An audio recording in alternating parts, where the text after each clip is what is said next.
Billie Jean King said, "Champions keep playing until they get it done right." I am a woman athlete. I work hard at my sport. I strive to be the best. And I'll keep playing until I become a champion. But a champion in my own eyes. But I didn't always think that way. I perceived that I needed to be a champion in my dad's eyes. Football was a huge sport for us as we saw football players as champions. On any given Sunday, the family would line up on the couch. My dad, my big brother, my mom, and I cheering and rooting for our Detroit Lions to get a W for the week.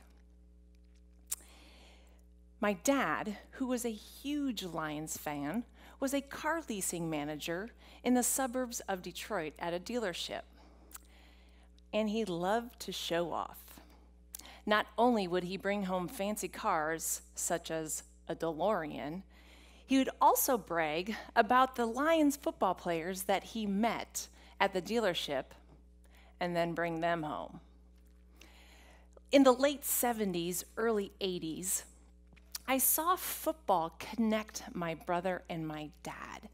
And it was this something intangible that I could not describe or even really understand.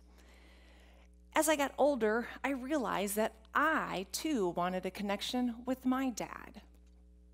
So I decided to figure out some type of sport I needed to play. I had to give up the Michael Jackson moves, right? I had to give up the Jordache jeans for softball pants, and I had to stop applying purple mascara. Remember, this was the 80s.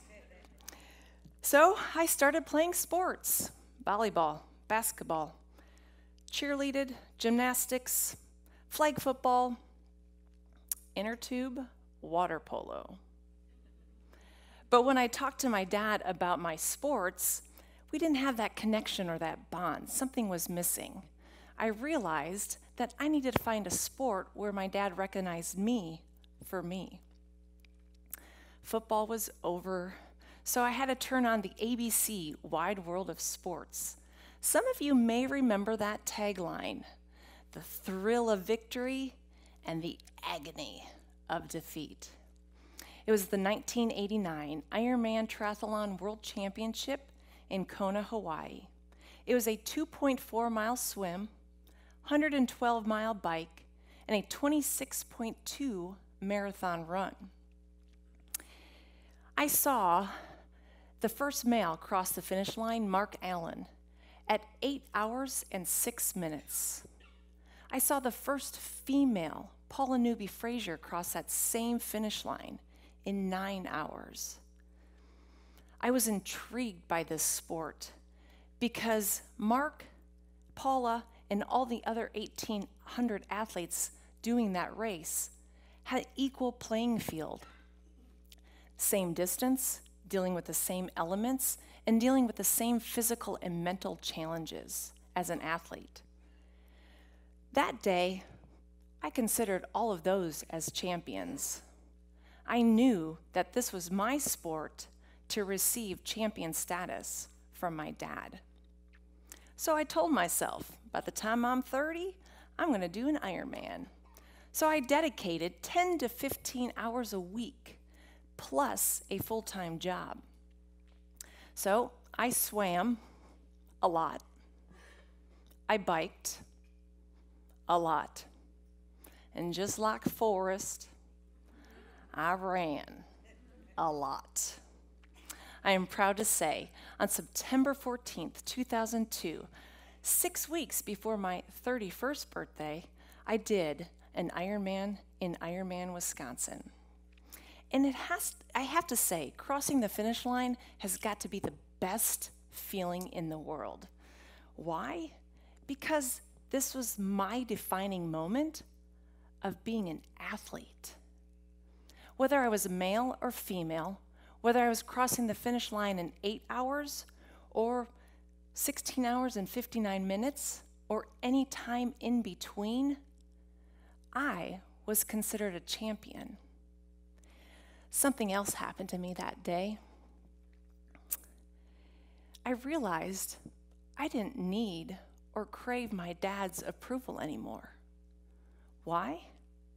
Because I found that approval within myself. Finding that approval within myself, I decided to do 8 more Ironman triathlons. And I decided to just sort of learn a little bit about life in that whole journey. And the lessons that I've learned are beyond swimming in that pool, riding the bike, and running on those trails.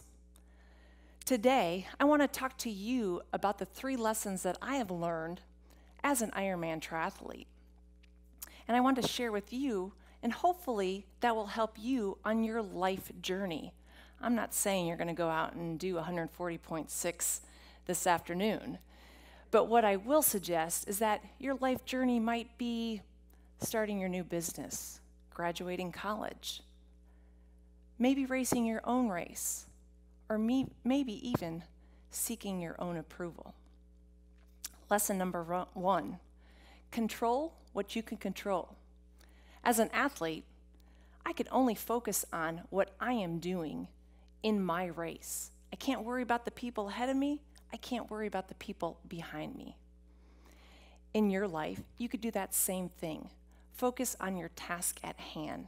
Don't worry about your coworker talking to the boss. Don't worry about your student or the students having better grades than you.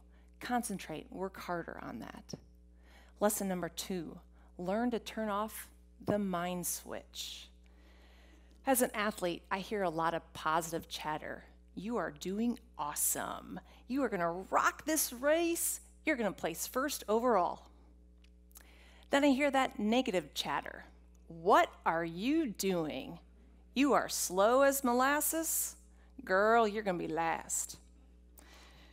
I have learned to turn off that negative chatter and just keep the positive chatter.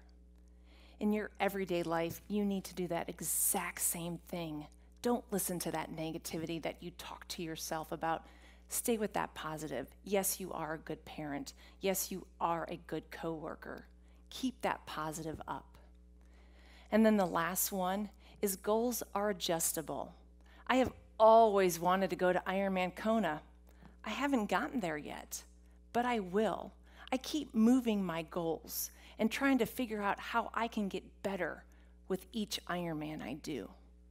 In your life, maybe it's not time to start the new job, or maybe it's not time to start the family. But guess what? You can just keep moving that goal when it is ready to start it all up again. It's pretty cool. I have to say, a lot of my life lessons have been through my training and through an extreme sport. And currently, I am training for my 10th Ironman Triathlon. Remember lesson number 3? Still trying to get there. But I have to say, it is getting easier because I stopped training for approval and started training for myself. Unfortunately, my dad is no longer with me physically on this journey, but he is here spiritually with me and here.